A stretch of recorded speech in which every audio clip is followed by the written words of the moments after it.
Hello everyone, I am Apurva. Today I am going to teach you very interesting topic and the topic is communication process and significance. ये topic BA BEd second sem English literature का पहला topic होगा जिसे हम detail में cover करने की कोशिश करेंगे. So let's start the video. इस वीडियो में हम पहले स्लाइड में आपको कंटेंट दिख रहा होगा जिसमें हमें काफ़ी कुछ कवर करना है. इसमें पहला होगा मीनिंग ऑफ कम्युनिकेशन, दूसरा होगा प्रोसेस ऑफ कम्युनिकेशन, थर्ड होगा types of communication, fourth will be significance of communication, next barriers to communication and the last conclusion जिसे आपको कवर करना है. जैसा आप स्क्रीन पे देख पा रहे होंगे, पहला टॉपिक है meaning and definition of communication. Means communication का मीनिंग क्या है और इसकी क्या परिभाषा है. तो आपने कम्युनिकेशन अक्सर सुना होगा. कम्युनिकेशन का हम यदि सिंपली रूप में डिफाइन करें तो उसको हम बोलते हैं संचार. मतलब ऐसी प्रोसेस जिसके द्वारा हम अपनी बात किसी दूसरे तक पहुंचाते हैं, साझा करते हैं, अपने विचारों को साझा करते हैं, उसको हम कम्युनिकेशन बोलते हैं. तो the word communication comes from the Latin word communicare means to share. मतलब जो कम्युनिकेशन वर्ड है वो एक लैटिन वर्ड कम्युनिकेयर से लिया गया है. इस कम्युनिकेयर का मतलब होता है टू शेयर, मतलब साझा करना. अब according to scholars communication is the exchange of information between sender and receiver. Scholars के अनुसार क्या होता है, तो जो इंफॉर्मेशन होती है, कोई भी सूचना होती है, उसको साझा करना, एक्सचेंज करना, किसके बीच, सेंडर और रिसीवर के बीच. मतलब इसमें एक सेंडर होगा जो सूचना दे रहा होगा और एक रिसीवर होगा जो सूचना ले रहा होगा. तो इस तरह से सूचनाओं को आदान प्रदान करने की जो प्रोसेस होती है, प्रक्रिया होती है, उसको कम्युनिकेशन कहा जाता है. अगली परिभाषा है कि process of creating mutual understanding. Means जो आपस में हम एक आपसी समझ विकसित करते हैं, क्रिएट करते हैं, जिसमें मैंने आपको कुछ बोला, आपने उस चीज़ को अंडरस्टैंड किया, फिर आप उस चीज़ को समझकर मुझे कुछ रिस्पॉन्स देंगे, कुछ मुझे रिप्लाई देंगे, फिर मैं उस चीज़ को अंडरस्टैंड करूँगी. मीन्स ये जो अंडरस्टैंडिंग की प्रोसेस है वो एक मेरे और आपके बीच में हो रही है. मीन्स एक सेंडर और रिसीवर दोनों के बीच में अंडरस्टैंडिंग की प्रोसेस हो रही होती है. सेम टाइम में सेंडर भी समझ रहा होता है, सेम टाइम में रिसीवर भी समझ रहा होता है. तो ये जो प्रोसेस है जो म्यूचुअल अंडरस्टैंडिंग को क्रिएट कर रही है, इसको हम बोलते हैं कम्युनिकेशन. आई थिंक आप समझ गए होंगे. अब इसके मेन एलिमेंट्स क्या क्या होते हैं, जैसे है sender, message, medium, receiver, feedback. इसके मेन एलिमेंट्स कहलाते हैं. इसको हम डिटेल में जानेंगे, मगर मैं इसका थोड़ा सा एक ओवरव्यू दे देती हूँ. सेंडर मतलब जो अभी हम जिसके बारे में बात कर रहे हैं, संचार मतलब सूचनाओं का आदान प्रदान करना. तो सबसे मेन इसमें कुछ इंपॉर्टेंट जो व्यक्ति होता है वो होता है सेंडर, क्योंकि प्रोसेस वहीं से स्टार्ट होगी ना. पहले तो कोई सेंडर होगा जो अपने मैसेज या अपनी फीलिंग को, अपने इमोशन को, अपनी कोई भी नॉलेज को वो शेयर करेगा. तो प्रोसेस जो शुरू कर रहा है वो सेंडर है. अगला होता है मैसेज, यानी क्या शेयर कर रहा है, वो जो डेटा को शेयर कर रहा होता है उसको हम यहाँ पे बोलेंगे मैसेज. मीडिया मतलब होता है जिस थ्रू, जिसके माध्यम से सेंड कर रहा होता है, बोलकर, लिखकर, किसके थ्रू, उसको हम बोलेंगे मीडिया. अगला है रिसीवर जो उसको रिसीव कर रहा होता है, और जब रिसीवर उस चीज़ को रिसीव कर लेता है, समझ लेता है कि सामने वाला क्या बोल रहा है, तो उसको वो रिस्पॉन्स देता है, जिसको हम यहाँ पर फीडबैक कहते हैं. इसको हम डिटेल में अगली स्लाइड में जानेंगे. सबसे पहले हम देखते हैं प्रोसेस ऑफ कम्युनिकेशन को. तो प्रोसेस ऑफ कम्युनिकेशन में जैसे पहला लिखा हुआ है सेंडर क्रिएट्स द मैसेज. जो सेंडर होगा, यानी जब संचार की प्रक्रिया शुरू होगी, जब कम्युनिकेशन की प्रक्रिया स्टार्ट होगी, तो सबसे पहले रोल होता है सेंडर का. सेंडर का काम क्या होता है, किसी भी मैसेज को क्रिएट करना. क्रिएट कैसे, मतलब कोई भी सूचना है, कोई भी जानकारी है, कोई आइडिया है जो सेंडर को सेंड करना होता है, तो सबसे पहले वो क्या करेगा, उसको अपने माइंड में लाएगा. मतलब कोई भी सेंडर होगा वो पहले डेवलप करेगा. मतलब क्रिएट मतलब जो भी आइडिया है, थॉट है, कोई फीलिंग है, कोई इमोशन है जिसको उसको शेयर करना है, पहले उसको फॉर्मुलेट करेगा, है ना. मतलब पहले उस आइडिया का एक फॉर्मेशन अपने माइंड में तैयार करेगा कि हाँ उसको क्या भेजना है, और वो जो मैसेज भेज रहा है वो इमोशन है, क्या है. मतलब पहले उसको, सबसे पहले शुरुआत होगी उसकी फॉर्मेशन से, मतलब जिसको हम आइडिया फॉर्मेशन भी बोल सकते हैं. इसमें क्या होगा, जैसे कोई एग्जाम्पल, हम टीचर का एग्जाम्पल ले सकते हैं. A teacher decides to explain a topic to students. मतलब जैसे टीचर क्लास में जाने वाली है तो वो पहले से वो सोच के जाती है, या पढ़ाने के पहले वो डिसाइड करती है कि उसको कौन सा टॉपिक स्टूडेंट्स को एक्सप्लेन करना है, समझाना है. तो वो आइडिया पहले मन में आया ना कि हम ये वाला आइडिया बच्चों को आज समझाएंगे, तो वो आइडिया जो मन में लाना, उसको क्रिएट करना, उसको बोलते हैं सेंडर क्रिएट्स द मैसेज. तो जो भी सेंडर रहेगा वो अपने फीलिंग को, इमोशन को, कोई भी नॉलेज हो, एनीथिंग है, उसको वो पहले फॉर्मुलेट करेगा, एक फॉर्म बनाएगा, उसको हम आइडिया फॉर्मेशन भी कहेंगे। तो सेंडर क्रिएट्स द मैसेज। अगला है encoding of ideas into words and symbols. The encoding the process of converting the idea into a message using words, symbols, gestures और expressions. Means इस वाले पॉइंट में जो सेंडर होता है, जिसको अपने आइडिया, अपने इमोशंस, अपने थॉट्स, उसको जो शेयर करना होता है, उसको वो इनकोड करेगा। इनकोड करेगा मतलब उसको किस फॉर्म में वो सामने वाले तक भेजना चाह रहा है। वो इमोजी के फॉर्म में है, वर्ड्स के फॉर्म में है, सिंबल के फॉर्म में है, वो कैसे भेजेगा। तो इसको उसको प्रिपेयर करना, इसको वर्ड फॉर्म में लाइक लिखना, बोलना, कैसे उसको शेयर करने वाला है, तो उसको इनकोड करना कहलाता है। जैसे मैंने मन में कुछ सोचा, मेरे मन में कुछ आइडिया आया, तो मैं पहले पॉइंट में आई कि मैंने सेंडर क्रिएट्स द मैसेज, मैंने उस चीज़ को क्रिएट किया। अब मैंने सोचने के बाद जब उसको एक वर्ड के फॉर्म में या सिंबल के फॉर्म में कन्वर्ट कर दिया, मतलब अपने विचारों को जब मैं वर्ड या सिंबल में कन्वर्ट कर दी, मतलब मैं उसको इनकोड कर दी। तो दूसरा पॉइंट होता है encoding of ideas into words and symbols. अगला पॉइंट है message is send through a channel. मतलब होता है कि जो मैसेज आपने तैयार किया है, जिस मैसेज को आपने इनकोड किया है, इसका किस चैनल के थ्रू आप उसको सेंड करोगे, किस माध्यम से आप उसको सेंड करोगे, तो उसको बोलते हैं चैनल या मीडियम, जिसके थ्रू हमारा मैसेज एक व्यक्ति से दूसरे व्यक्ति तक जाएगा। लाइक वो ईमेल के थ्रू जा रहा है, वीडियोस के थ्रू जा रहा है, या फिर किसी ऑनलाइन प्लेटफॉर्म के थ्रू जा रहा होता है। तो ये जो हम दोनों के सेंडर और रिसीवर को जोड़ने की जो कड़ी कहलाएगी, उसको हम यहाँ पे बोलेंगे चैनल, मतलब जिसके थ्रू हमारा मैसेज वन पॉइंट से लेकर सेकंड पॉइंट तक गया। अगला है रिसीवर। रिसीवर मतलब होता है रिसीव द मैसेज। अब चूंकि आपने उसको इनकोड कर दिया, अब वो रिसीवर तक पहुंचा, रिसीवर ने उस मैसेज को क्या किया, एक्सेप्ट किया, उसको वो मैसेज मिल गया। फिर है डिकोडिंग एंड अंडरस्टैंडिंग। अब चूंकि उसको मैसेज मिल तो गया है, अब वो उसको डिकोड करेगा। मीन्स जिस इमोशन और जिस फीलिंग के साथ आपने वो मैसेज को लिखा था, प्रिपेयर किया था, क्या रिसीवर सेम फीलिंग या सेम इमोशंस के साथ उसको एक्सेप्ट कर पा रहा है, समझ पा रहा है। इसको समझने की जो प्रोसेस है कि हाँ आपने जो लिखा उसको कैसे उसने अंडरस्टैंड किया, इसको बोलते हैं डिकोडिंग। तो आपने जिस तरह से उसको इनकोड किया था, रिसीवर को सेम उसी तरह से उसको डिकोड करके समझना होगा। ठीक है। फिर आता है फीडबैक इज गिवन। जब वो अंडरस्टैंड कर लेता है, जब रिसीवर जब आपकी बात को समझ लेता है, आपने जो उसको बोला था, फिर वो उसका फीडबैक देता है, जिसको आप वापस उसको एक्सेप्ट करते हो। ठीक है। अगली स्लाइड में आते हैं। इस पे लिखा हुआ है टाइप्स ऑफ कम्युनिकेशन। मतलब कम्युनिकेशन कितने टाइप के होते हैं। पहला है वर्बल कम्युनिकेशन, दूसरा है non verbal communication and third is visual communication. Verbal communication मतलब जब हम किसी चीज को, शब्दों को बोलकर या लिखकर, लाइक किसी स्पीच के थ्रू, कन्वर्सेशन, इनके थ्रू जब कुछ किसी व्यक्ति से कम्युनिकेट करते हैं, जिसमें हमारे वर्ड्स यूज हो रहे हैं, चाहे वो बोल के हो या लिख के, तो उसको हम बोलेंगे वर्बल कम्युनिकेशन। अगला है non verbal communication. Non verbal मतलब जिसमें हमारे शब्द यूज नहीं हो रहे हैं, फिर भी हम कम्युनिकेट कर पा रहे हैं। जैसे किसी को हाथ दिखाना हाई करने के लिए, हमारे गेस्चर्स क्या है, हमारा फेशियल एक्सप्रेशन क्या है, स्माइल देना, कुछ कुछ ऐसे रिएक्ट करना, पीठ थपथपाना, हमारी बॉडी लैंग्वेज क्या है, थंब रिएक्ट करना किसी को, तो जिसमें हम बोल नहीं रहे हैं, शब्द यूज नहीं हो रहे हैं, बट हाँ हमारी जो फेशियल एक्सप्रेशन है, हम इसके थ्रू कुछ कम्युनिकेट कर पा रहे हो, सामने वाला उस चीज़ को समझ पा रहा है, अंडरस्टैंड कर पा रहा है, तो वो कहलाएगा नॉन वर्बल कम्युनिकेशन। अगला है विजुअल कम्युनिकेशन। विजुअल मतलब जिसमें देख के बच्चा कम्युनिकेट कर पा रहा है। देख के कैसे करेगा, हमारे पास कोई मॉडल हो सकते हैं, कोई चार्ट्स हो सकता है, कोई सिंबल है, कोई साइन है, इमेज है, फोटो है, जिसके थ्रू हम सामने वाले से कम्युनिकेट कर पा रहे हैं, तो वो कहला जाएगा visual communication.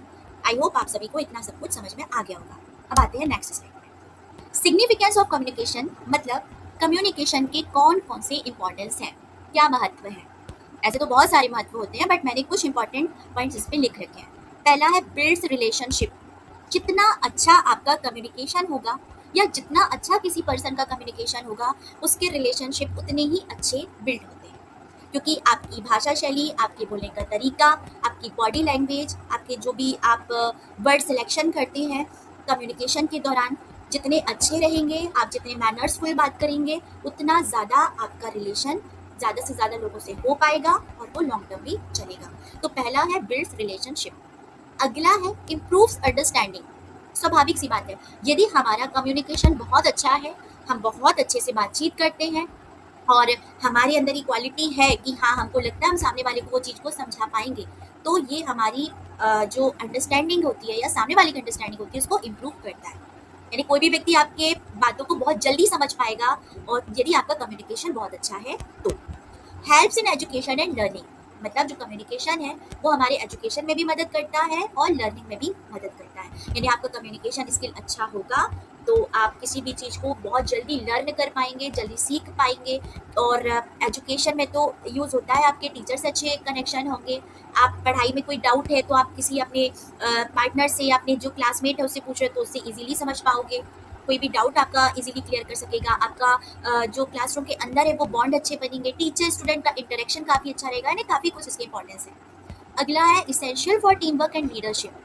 Essential for team work मतलब यदि आपका कम्युनिकेशन स्किल काफ़ी अच्छा होता है तो आप टीम वर्क कर सकते हैं। आप चाहे किसी भी कंपनी में हो, आप किसी भी बिजनेस लाइन में हो, आप किसी भी गवर्नमेंट सेक्टर में जॉब करते हो, आप किसी भी इस प्राइवेट इंस्टीट्यूट में वर्क करते हो, यदि आपका कम्युनिकेशन अच्छा है तो आपको सारे लोगों के साथ मिलजुल कर वर्क करना होता है। लाइक आप कोई प्रोजेक्ट वर्क कर रहे हैं, आप क्लास में या आप स्टाफ रूम में बैठे हुए हैं या आप किसी अदर कंपनी में जॉब करते हैं तो भी आपका जो कम्युनिकेशन है या बहुत अच्छा होना चाहिए, जिससे आप वहाँ पे जितने भी आपके कलीग्स हैं उनसे आपका कनेक्शन अच्छा होगा, वो सब आपकी बातें सुनेंगे और आपको एक अच्छा अपॉर्चुनिटी मिलेगा अपने लीडरशिप जो एक क्वालिटी होती है उसको शो करने का। क्योंकि सारी यदि आप में अच्छा कम्युनिकेशन रहेगा तो सारे लोग आपको सुनेंगे, आपकी बातें मानेंगे, आप लोगों को जल्दी कन्विंस कर पाओगे, तो बोल सकते हैं आप उनसे कोई भी काम जो टास्क जो अलॉट की जाती है आप उनको भी इजीली करवा सकते हो। तो ये टीम वर्क और लीडरशिप के लिए भी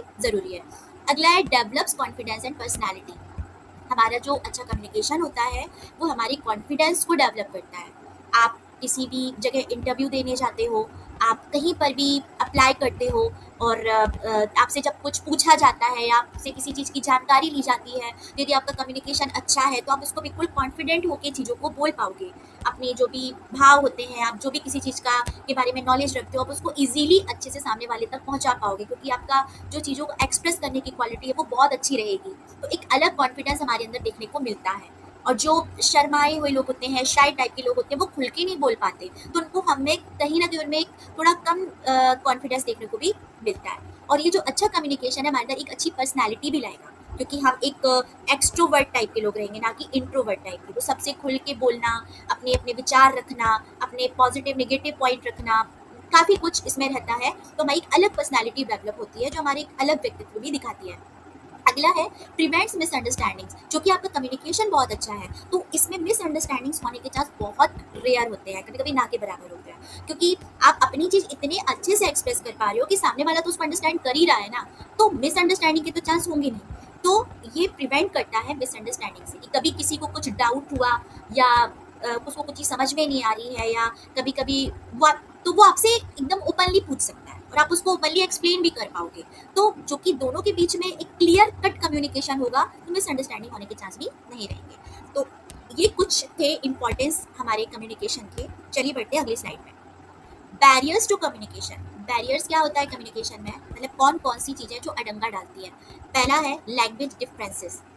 लैंग्वेज अलग अलग होती है। मान लो आप कहीं बाहर जाते हैं, आप किसी अदर सिटी में जाते हैं तो वहाँ के लोगों की जो लैंग्वेज है अलग होती है, तो कभी कभी समझने में प्रॉब्लम आती है।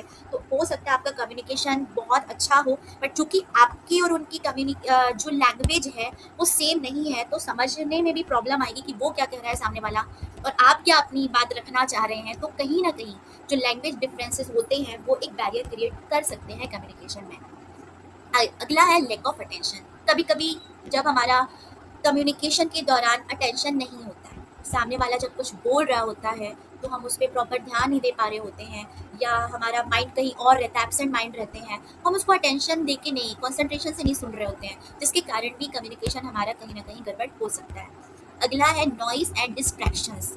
मतलब आप किसी से बातचीत कर रहे हैं और मान लीजिए पीछे से कोई बहुत तेज साउंड आ रहा है, शोर शराबा हो रहा है, आप किसी मेन रोड के किनारे हैं तो कहीं बहुत ज़्यादा गाड़ी व्हीकल्स की आवाज़ आ रही है, तो जिसके कारण भी डिस्टर्बेंस हो सकता है और हमारा एक प्रॉपर कम्युनिकेशन भी नहीं बैठ पाएगा। अगला इमोशनल बैरियर्स। इमोशनल बैरियर्स मतलब होता है कि यदि आप किसी से कम्युनिकेशन कर रहे हैं और आपका इमोशनल जो आप अंदर से इमोशनली स्ट्रांग नहीं है, है ना। मान लीजिए आपके अंदर से किसी बात का दुख हो, आपकी फैमिली में कुछ इश्यूज चल रहे हो जिसके कारण आपका दिमाग और दिल ठीक ना हो, या अंदर से आप कुछ नर्वस टाइप के हैं, तो आप किसी से ढंग से कम्युनिकेट नहीं कर पाएंगे, क्योंकि आप अंदर से थोड़े भी टूटे हुए हैं या आपको अच्छा फील नहीं हो रहा है, तो स्वाभाविक सी बात है कम्युनिकेशन अच्छा नहीं होगा। अगला है कल्चरल डिफरेंसेस। कल्चरल डिफरेंसेस मतलब होता है कि कल्चर सबके अलग अलग हैं, तो हमको ऐसी कंडीशन में ध्यान रखना पड़ता है कि भाई हम ऐसा कुछ ना बोल दें कि सामने वाले के को बुरा लग जाए, क्योंकि ज़रूरी नहीं है कि कुछ चीज़ है तो हो सकता है दो लोग के कल्चर अलग अलग हैं, तो एक के में हो सकता है वो चीज़ अच्छी मानी जाती हो और दूसरे के में नहीं मानी जाती हो। अब चूंकि वो कल्चरल डिफरेंस क्रिएट हो रहा है, अलग अलग है, तो हमको ध्यान में रखना है कि हम ऐसा कुछ ना बोलें कि सामने वाले के कल्चर या उसकी भी कोई भी जो मान्यताएं हैं जो उनके यहाँ पे धर्म या कल्चर में मानी जाती हैं उसको ठेस पहुँचे। तो कम्युनिकेशन के दौरान ये चीज़ बहुत ध्यान रखना चाहिए कि हम ऐसा कुछ भी अब शब्द ना बोलें कि किसी की भावनाओं को या उनकी परंपराओं या उनसे जुड़ी कोई भी तमाम चीज़ें हैं, उनके वैल्यूज़ हैं, उन पर बात आए। तो एक कल्चरल डिफरेंस भी कहीं ना कहीं बैरियर क्रिएट कर सकता है। तो ये थे कुछ पॉइंट्स जो हमें प्रेजेंट करते हैं बैरियर्स टू कम्युनिकेशन को। आई होप सबको समझ में आ गया होगा। अगला हम आते हैं सॉल्यूशन। सॉल्यूशन मीन्स इसके लिए क्या क्या हम सॉल्यूशन निकाल सकते हैं, क्या क्या इसके सॉल्यूशन है कम्युनिकेशन बैरियर्स को दूर करने के। पहला एक्टिव लिसनिंग। एक्टिव लिसनिंग मतलब हाँ, यदि आप चाहते हो आपका कम्युनिकेशन बहुत अच्छे से हो तो एक्टिव लिसनिंग मतलब ध्यान से सुनना, एक्टिवली सुनना, सामने वाला क्या बोल रहा है उसको समझने की कोशिश करना, ध्यान पूर्वक सुनना, ये कहलाता है एक्टिव लिसनिंग। अगला है क्लियर लैंग्वेज। क्लियर लैंग्वेज मतलब जितना क्लियरली सामने वाले से आप कम्युनिकेट करेंगे, जितना क्लियरली आप उसको बोलने की कोशिश करेंगे, उतना ही जल्दी वो आपकी चीज़ को कैच कर पाएगा, अंडरस्टैंड कर पाएगा। और चूंकि उसको क्लियर समझ में आ रहा है और वो एक्टिवली सुन भी रहा है और आपकी बात जो आप रख रहे हो वो एकदम क्लियर कट रख रहे हो, कोई गोल गोल घुमा के नहीं रख रहे हो, तो जो कम्युनिकेशन होगा वो प्रॉपर होगा, सिस्टमेटिक और अच्छे से होगा। अगला है प्रॉपर फीडबैक। जब सामने वाले से आप कम्युनिकेट करते हो, बातचीत करते हो, तो सामने वाले की भी रिस्पॉन्सिबिलिटी होती है कि उसको प्रॉपर फीडबैक दे। वो कुछ पूछ रहा है तो उसको यस करके आंसर दे या उसके बारे में कुछ अपने भी ओपिनियंस रखे। तो ये फीडबैक प्रॉपरली होना चाहिए जिससे ये म्यूचुअली बना रहे और उसमें कोई डिस्टर्बेंस क्रिएट ना हो। अगला है रिस्पेक्टफुल इंटरेक्शन। रिस्पेक्टफुली इंटरेक्शन होना चाहिए कम्युनिकेशन के दौरान। कोई हमें ऐसी चीज़ें नहीं बोलना है कि किसी की भावनाओं को ठेस पहुँचे। हम प्रॉपर एक दूसरे का सम्मान करते हुए कम्युनिकेट करें, एक दूसरे को प्रॉपरली फीडबैक दें और एक्सेप्ट करें, सामने वाले को सुने, वो जो बोल रहा होता है पहले उसको ध्यानपूर्वक सुने, फिर अपनी बात रखें, बीच में इंटरफेयर ना करें, किसी टाइप की यदि वो बोल रहा है उसकी बात ना काटें, तो किसी टाइप का इंटरप्ट नहीं होना चाहिए बीच में। रिस्पेक्टफुल इंटरेक्शन दोनों पार्टीज के बीच में होना चाहिए। तो ये कुछ सॉल्यूशंस थे कम्युनिकेशन को बैरियर्स को दूर करने के। अब हम आते हैं इसके कंक्लूजन पे। कंक्लूजन में आप एक उसका ओवरऑल समरी देख सकते हैं। Communication is an important part of human life. Human life का जो सबसे इम्पॉर्टेंट पार्ट है कम्युनिकेशन, क्योंकि हम चूँकि ह्यूमन हैं, हम एक सामाजिक प्राणी भी हैं, तो हमको पूरे समाज से पूरे सभी से मिलजुल कर रहना पड़ता है और सबको जोड़े रखने में जो सबसे इम्पॉर्टेंट कुछ चीज़ होती है तो वो होती है कम्युनिकेशन। जितना अच्छा कम्युनिकेशन होगा उतना ज़्यादा आपके अच्छे बॉन्ड सोसाइटी में रहेंगे और आप सोसाइटी में उतना ज़्यादा आपको इज्जत सम्मान मिलेगा। ये हमारे लिए बहुत इंपॉर्टेंट है। अगला है effective communication creates better understanding and strong relationships. यदि आपका इफेक्टिव कम्युनिकेशन मतलब बहुत अच्छा वाला, जो सामने वाले को प्रभावित कर दे, वो आपसे इम्प्रेस हो जाए, तो आपका जितना अच्छा इफेक्टिव कम्युनिकेशन होगा उतना ज़्यादा आप सामने वाले से अच्छी अंडरस्टैंडिंग बना पाएंगे और जितनी अच्छी अंडरस्टैंडिंग आपके सामने वाले से होगी उतना अच्छा स्ट्रॉन्ग रिलेशनशिप आपका उससे बनेगा। तो इफेक्टिव कम्युनिकेशन यहाँ पे क्रिएट करता है बेटर अंडरस्टैंडिंग को और स्ट्रॉन्ग रिलेशनशिप को। अगला है the communication process helps message move clearly from sender to receiver. तो जो कम्युनिकेशन प्रोसेस होती है यानी संचार प्रक्रिया होती है, बातों को एक व्यक्ति से दूसरे व्यक्ति तक पहुंचाने की जो प्रोसेस होती है, तो ये क्लियर होना चाहिए, क्लियर कट वाली होनी चाहिए। मतलब मैं कुछ बोलूँ मैं एकदम स्पष्ट वाली हूँ और बहुत क्लियरली अपने पॉइंट्स, जो भी अपने विचार इमोशंस आप तक पहुंचाना चाह रही हूँ मैं उसको एकदम क्लियरली रखूँ। जैसे मैंने भी आपको बताया, मैं उसको कोई गोल गोल घुमा के ना पहुंचाऊँ कि सामने वाला उसमें कंफ्यूज रहे, उसको समझ में ना आए या वो डाउट में रहे कि उसको समझ में नहीं आए मैं क्या बोलना चाह रही हूँ। तो हमारा जो कम्युनिकेशन है वो हमेशा क्लियर होना चाहिए। अगला है good communication skills are essential for success in every field. जितना अच्छा आपका कम्युनिकेशन स्किल होगा वो हर एक फील्ड चाहे आप किसी एजुकेशन लाइन में हो, चाहे आप मेडिकल लाइन में हो, चाहे आप किसी सॉफ्टवेयर लाइन में हो, आप किसी भी फील्ड में होंगे, आपका जितना अच्छा कम्युनिकेशन होगा आपके ग्रोथ के चांस उतने ज़्यादा होंगे। क्योंकि पहली जो हमारी पर्सनालिटी को कुछ प्रेजेंट करता है तो वो हमारा कम्युनिकेशन ही है। क्योंकि कम्युनिकेशन से आपकी पर्सनालिटी काफ़ी हद तक पता लगाई जा सकती है कि आपका कम्युनिकेशन स्किल कैसा है, आप कैसे अपनी बातों को सामने वाले तक रखते हो, आपका बॉडी लैंग्वेज क्या है, आप बोलते किस तरह से हो। तो ये तमाम चीज़ें जो है जो आपकी पर्सनालिटी को शो कर रही होती है, ये आपको हर एक फील्ड में आगे लेके जाएंगी। इसलिए हमारा कम्युनिकेशन हमेशा बहुत अच्छा होना चाहिए, बहुत इफेक्टिव होना चाहिए। तो ये थे आज के सारे पॉइंट्स जो मैं आज के टॉपिक में कवर करना चाह रही थी। आई होप आप सभी को समझ में आया होगा। यदि किसी को कोई डाउट है तो वो मैं यहाँ पे मुझसे पूछ सकता है, कमेंट बॉक्स में आप मुझसे आके पूछ सकते हैं। Thanks for watching.